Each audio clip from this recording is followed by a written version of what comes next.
여러분, 안녕하세요. 대인관계 능력 12주차 협상 전략의 종류에 대해서 학습하는 시간 갖도록 하겠습니다. 12주차 1차 시 수업은 협상 전략의 종류인데요. 그 수업에 앞서서 지난 11주차에 협상의 의미와 협상의 과정에 대해서 학습을 먼저 진행했습니다. 우리가 살아가면서 수많은 난관에 부딪히고 또 극복해 나가고 있는데요. 이러한 난관을 만날 때마다 우리는 좌절하지 않고 또 극복을 통해서 누군가와 논의를 하고 해결책을 찾기 위해서 많은 노력을 기울이며 살아가고 있는 거죠. 해결책을 그렇게 찾으려고 하는 노력, 즉 문제가 제시되면 해결책을 도출함으로써 극복하려고 하는 것이 바로 협상입니다. 자, 일반적으로 협상이라는 말을 들었을 때 대부분의 사람들이 자동적으로 떠올리는 그런 생각들이나 이런 것들 보면 심각한 표정으로 회의실 탁자에 둘러앉아서 복잡하게 얽힌 거래상의 이해관계를 따지고 조율하거나 또는 노사관계자들이 자정으로 예고된 파업을 막기 위해 머리를 맞댄 채 골머리를 앓고 있는 이런 모습들을 많이 상상하실 텐데요. 협상은 꼭 이런 딱딱한 면만 가지고 있는 것이 아니라 우리가 가정생활이나 학교, 기업, 정부, 국가 생활 속에서도 협상은 연속이라고 보시면 될 것 같아요. 협상의 의미는 크게 소통 차원, 갈등 해결 차원, 지식과 노력 차원, 의사결정 차원, 교섭 차원에서 우리가 살펴봤고요. 협상은 갈등 상태에 있는 이해 당사자들이 대화와 논쟁을 통해서 서로를 설득하여 문제 해결하려는 정보 전달 과정이자 의사결정 과정임을 의미한다고 지난 시간에 배웠습니다. 그래서 세상은 거대한 협상 테이블이고 우리는 모든 것을 협상함으로써 의사결정을 하게 되는 거죠. 자, 그럼 이번 시간에는 사례를 통해서 우리가 그 협상에 대해서, 협상 전략에 대해서 알아볼 텐데요.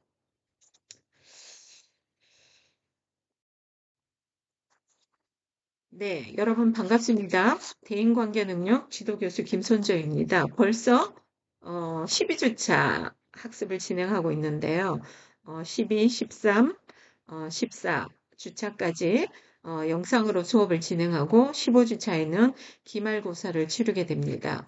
지금까지 잘 학습해 오셨듯이 마지막 시간까지 학습을 즐거운 마음으로 대인관계 능력이고 협상 전략이고 여러 가지 네트워크, 그러니까 우리가 일상생활에서 살아가면서 꼭 필요한 그런 내용들이기 때문에 약간 편안하고 즐거운 마음으로 그리고 꼭 필요한 이게 그냥 일반적인 수학, 과학 이런 공식적인 그런 내용들은 아니지만 삶을 살아가면서 가장 기본적이고 일을 하면서도 국가에서 직무능력 표준으로 정해진 과목이잖아요. 그만큼 중요한 과목이기 때문에 여러분들이 학습에 좀 집중해 주시면서 수업을 들으시면 좋을 것 같습니다. 자, 그럼 본격적으로 학습 진행하도록 할 텐데요.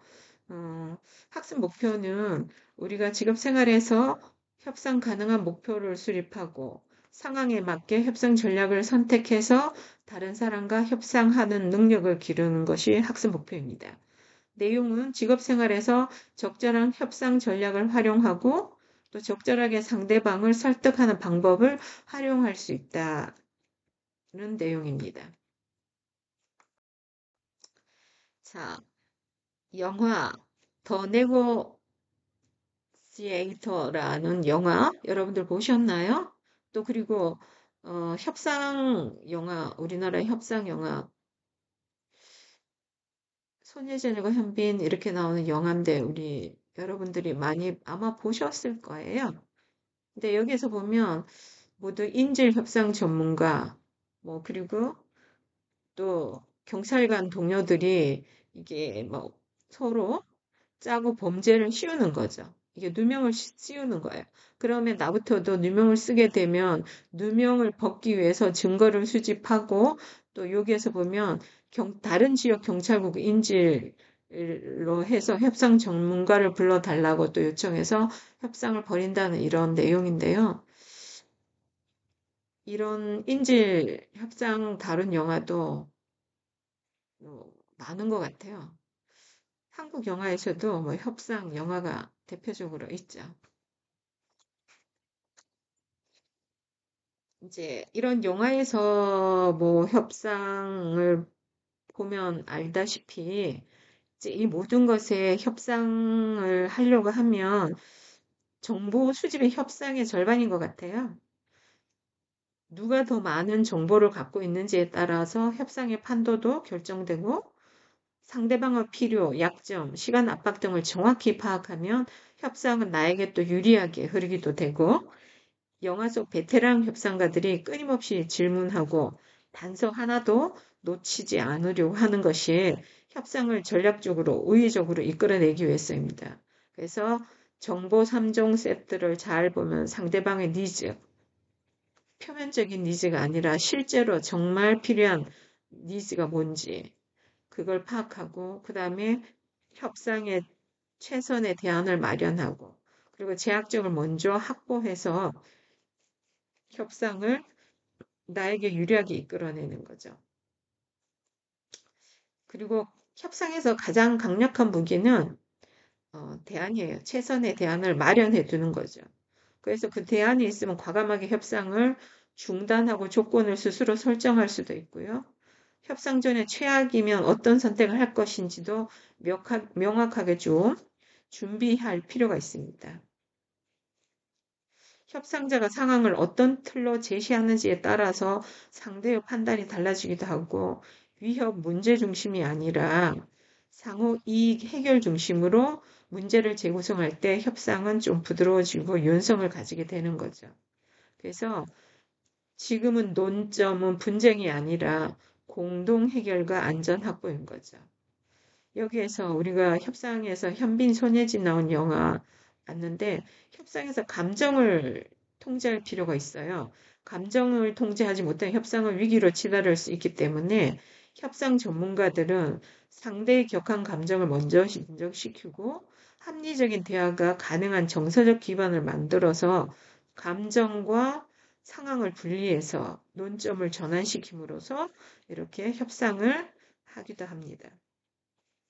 그리고 먼저 첫 조건을 제시하는 거에 따라서 협상값이 크게 달라지기도 하고 이제 영화 속의 협상가들은 보통 높고 강하게 시작하고 거기에 따른 합리적인 근거와 이유를 제시하는 거죠. 그래서 가능한 한 먼저 제안하되 상대가 받아들일 만한 논리적인 근거는 필수로 준비가 되어 있어야 합니다. 그리고 상대방의 진짜 목적 파악하는 거. 계속 질문을 통해서 왜 그것이 중요한지를 반복 질문하면서 진짜 니즈를 추출하고 그래서 그런 숨은 뜻을 잘 찾으면 갈등은 협력으로 전환될 수가 있습니다. 그리고 협상은 내 입장만 강력하게 주장하면 협상은 실패할 확률이 많고요. 일관성, 투명성, 그리고 뭐 지속적인 양보가 아니라 제한적인 양보를 통해서 작은 것부터 먼저 양보함으로써 신뢰를 만들어서 작은 신뢰가 큰 합의 순으로 진행해서 협상을 잘 이끌어낼 수 있는 그런 구조가 필요하다고 봅니다. 자, 여기서 정보를 모으면 협상력이 생기고 좋은 대안이 있어야 흔들리지 않고 또 문제를 어떻게 그 프레임을 보느냐에 따라서 결과가 달라지기도 하고 감정을 잘 관리해야지 협상을 지배할 수 있고 또 첫 제안점, 앵커를 기준점을 만들고 그리고 표면적인 욕구가 아니라 숨은 니즈를 정확하게 파악하는 것. 그리고 신뢰는 전략이자 무기이고 시간 압박을 조절하면 협상을 유리하게 끌고 갈 수 있고 작은 양보로 협력적 분위기를 만들고 큰 합의를 이끌어내는 것. 협상은 심리전이며 스토리 전개와 같아서 흐름을 만든 사람이 이겨나갈 수 있다는 거죠. 그래서 실제로 협상에서 이렇게 보면 협상은 단순한 설득 기술만은 아닌 거예요. 그래서 정보, 심리, 전략이 결합된 종합 기술로서 바라볼 필요가 있고, 영화에서 발견되는 협상가들의 행동 패턴을 이렇게 통해서 볼 때, 이런 실무에 참고하며 약간 그런 협상 전략을 좀 실무에서 참고해서 제시할 수도 있습니다. 그래서 가장 중요한 것은 협상 우위를 하려면 정보 수집과 그런 최선의 대안을 만들어 놓는 것이 매우 중요하다는 거 여러분들 한번 생각하면서 학습에 임해 주시기 바랍니다. 이건 사례로 봤고요. 이제 여러분들 요즘 챗GPT나 이런 것들 통해서 검색해 보시면 지금 전 세계적으로도 지금 협상이 그러니까 결렬되기도 하고 다시 이어지기도 하고 하는데 협상은 하나의 과정, 일련의 과정이기 때문에 협상이 됐다 그래서 그게 바로 이렇게 모든 것이 해결되는 과정이 아니에요. 그 과정도 봐야 되고 조치되는 상황도 봐야 되기 때문에 그래서 완벽하게 이루어졌을 때 그야말로 성공적인 협상이라고 할 수 있어요. 그래서 협상은 단순하게 그냥 협상으로 그치는 것이 아니고 전 과정이라는 거 여러분들이 잘 기억해 두시기 바랍니다. 자, 다양한 협상 전략을 제가 네 가지 사례로 살펴볼 텐데요. 여기에서 보면 음, 이제 뭐 협상 전략을 뭐 5단계, 3단계에서 5단계로 나눌 수 있는데 관점에 따라서 다양하게 이제 언급되기도 하는데 협상 과정은 연구자에 따라서 뭐 3단계, 5단계 뭐 이렇게 설명하기도 하고 실제로 3단계, 5단계까지 다 가는 경우도 있고 3단계에서 종결되는 경우도 있어요. 그래서 이제 사례 A를 보면 철수가 이제 그, 그 자신의 집에 페인트 칠은 해야 되고 여윳돈은 부족하고 50만 원밖에 없으니까 그래서 여러 사람을 통해 수소문을 하고 학교 페인트 칠을 하면서 학비되고 있는 동료가 있다는 것도 알게 되고 그 정보를 알아보니 그 동료는 장문에 자신이 없어서 항상 고민을 하고 있었고 그래서 철수는 그에게 페인트 칠을 싸게 해주는 대가로 장문 개인 교습을 해주겠다고 제안하고 그래서 그가 만족해하며 철수의 제안을 받아들이죠. 그래서 결국 철수는 훨씬 저렴한 가격으로 자신의 집에 페인트 칠을 할 수 있었던 거죠. 여기에서 사례를 한번 보면 1단계는 협상 전 단계로 본인 자산은 50만 원밖에 없고 페인트 칠은 해야 되는 상황. 두 번째 협상 개시 단계로 보면 견적을 받아봤는데 300만 원이에요. 그래서 적당한 가격 업체를 물색했는데 같은 학교 동료가 페인트 칠을 해서 학비를 벌고 학교를 다니고 있다는 걸 알게 됐고 그 다음에 정보 공유 단계 3단계 자기는 이제 동료한테 난 50만 원밖에 없고 또 얘는 장문을 잘 못해서 장문을 잘하는 철수를 부러워했기 때문에 그런 상황을 알고 있고 그 다음에 문제 해결 단계에서 원래 견적은 180만 원인데 그 친구는 300만 원보다는 더 저렴하게 180만 원 하잖아요.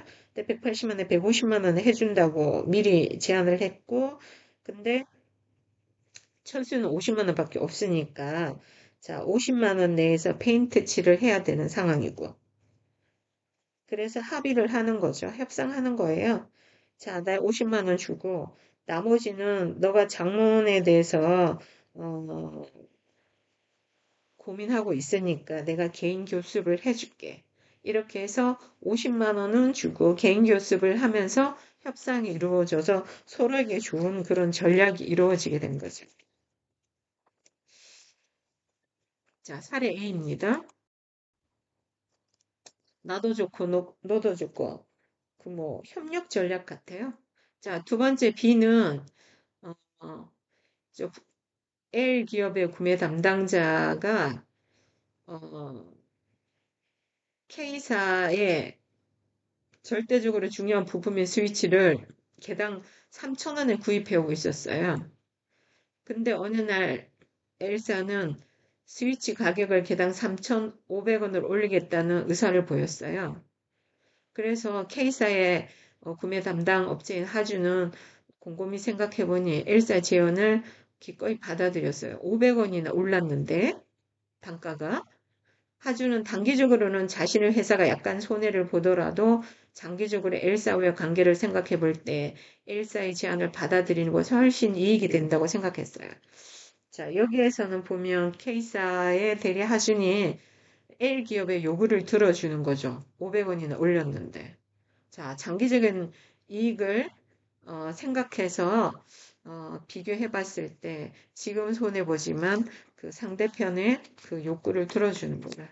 여기도 그래도 어쨌거나 협상이 이루어진 거예요.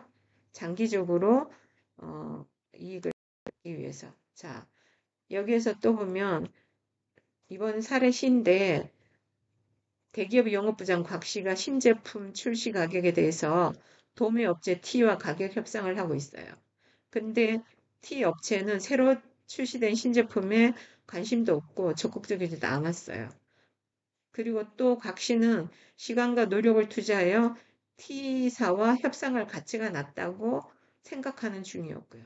그래서 곽 씨는 과감하게 협상을 포기합니다. 여기는 뭐 그 서로가 필요가 없는 거예요. 협상을 회피하는 거죠.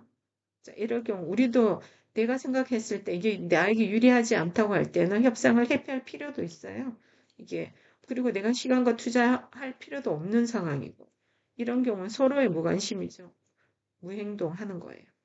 자, 사례 D는 대기업 영업부장 이 씨는 기존의 재고를 처리할 목적으로 거래처 박 씨와 협상합니다.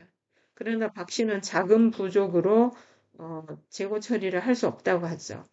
그랬더니 대기업 영업부장 이 씨가 자신의 회사에 물품을 제공하지 않으면 박 씨의 회사가 매우 곤란 지경에 빠진다는 사실을 알고 있었기에 앞으로 박 씨와 거래하지 않을 것이라는 엄포를 놓습니다.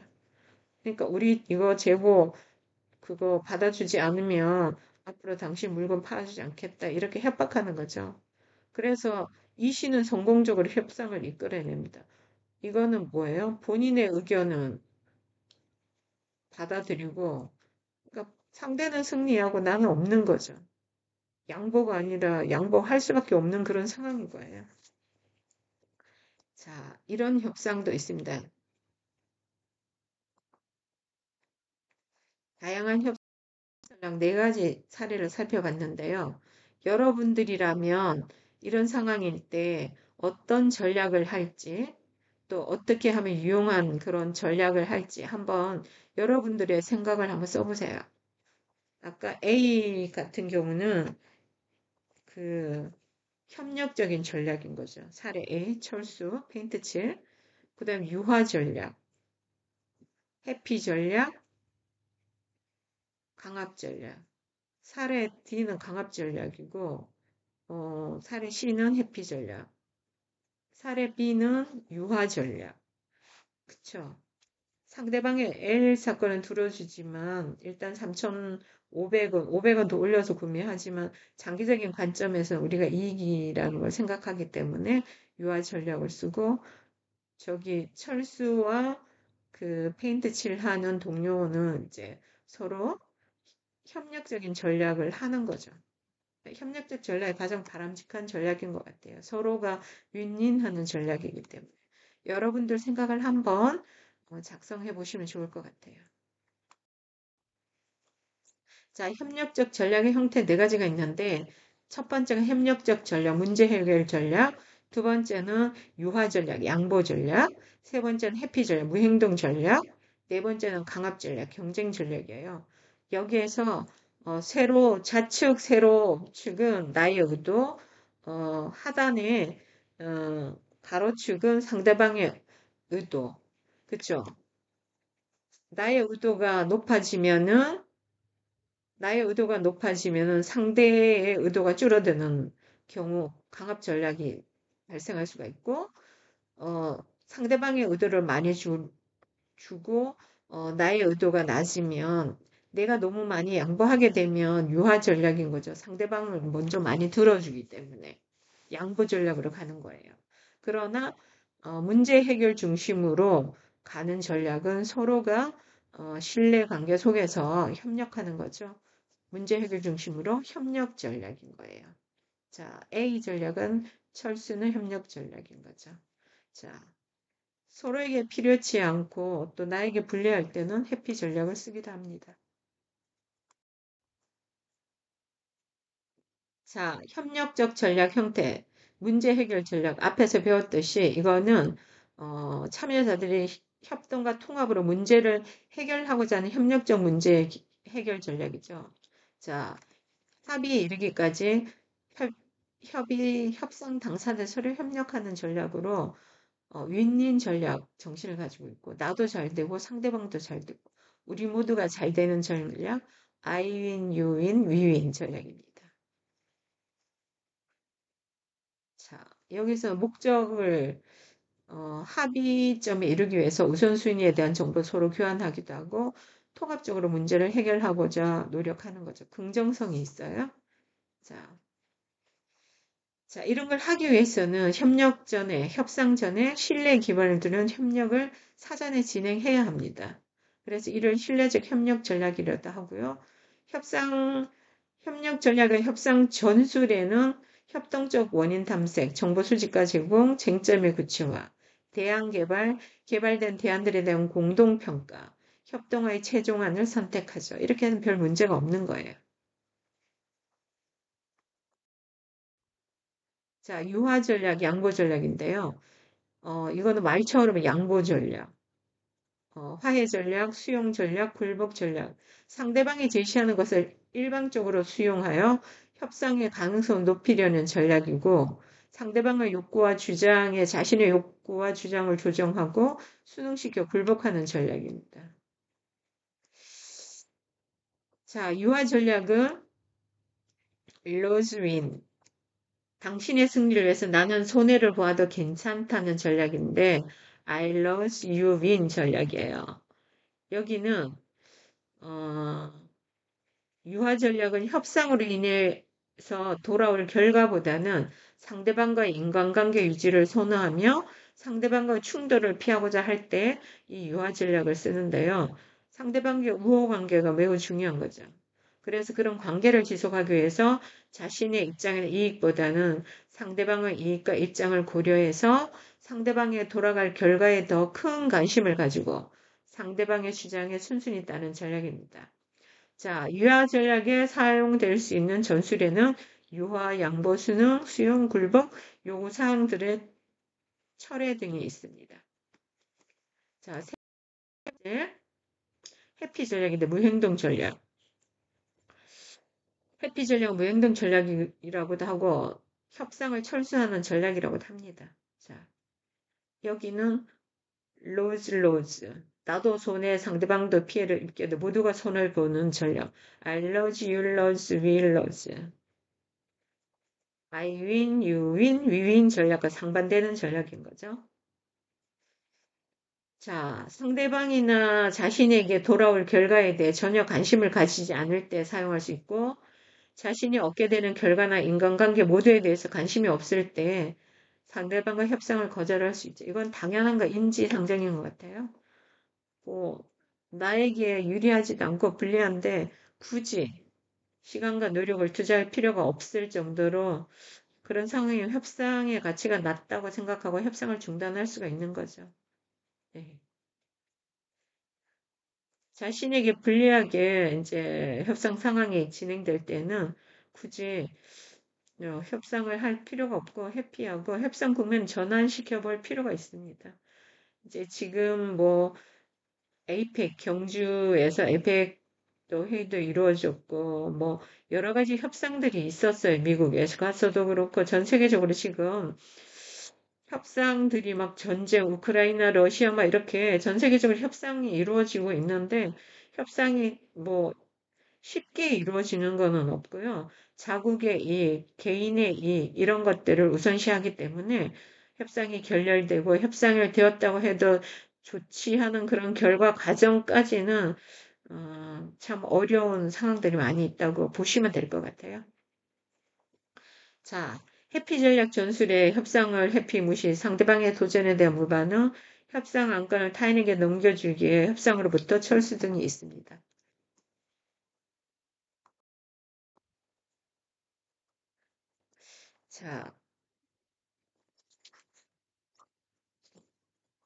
자, 협상 과정에서 이제 보면 협상을 시작하고 상호 이해를 하고 실질적으로 이해하고 해결 대안을 마련하고 합의 문서를 해서 협상을 이루어지는데요. 이러한 협상 과정들이 연구 관점에 따라서도 다양한 형태로 또 이렇게 나타날 수도 있고, 뭐 협상 전 단계, 협상 개시 단계, 정보 공유 단계, 문제 해결 단계, 뭐 합의 단계로 이렇게 5단계로도 할 수도 있고, 어떤 상황에는 3단계에서 종결되기도 하고, 뭐 여러 상황들이 있어요. 노사 협상의 경우는 협상 기획, 협상 준비, 협상 진행, 협상 종료, 비준 및 집행 순서로 협상 과정이 진행되기도 해요. 그래서 협상 과정은 협상 시작, 상호 이해, 실질 이해, 해결된 합의 문서 등 5단계로 또 구별을 하기도 하는데요. 협상은 쉬운 것 같지만 실제적으로 협상은 너무 어려운 상황이기도 합니다. 그래서 여기서 뭐 협상을 보면 철수는 아까 협력적 전략, 유화 전략, 회피 전략, 막 방합 전략 이런 것들이 있었고요.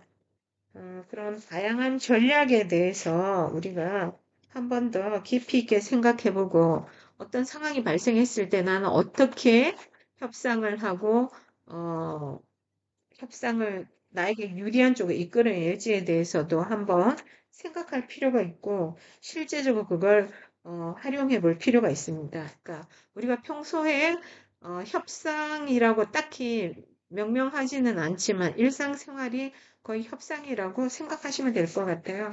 그래서 한 번 더 협상에 대해서 배웠으니 한 번 더 생각해보고 그런 걸 생활에 잘 활용해서 그러니까 갈등 상황이든 아니면은 뭔가 나에게 필요한 상황이 발생할 때 협상을 잘 유용하게 활용하시면 좋을 것 같습니다. 자, 오늘은 협상 전략의 종류에 대해서 학습을 했는데요. 다음 시간에는 12주차 2차 시에도 협상 전략의 종류에 대해서 이어서 학습을 진행하도록 하겠습니다. 여러분들 수고 많으셨습니다.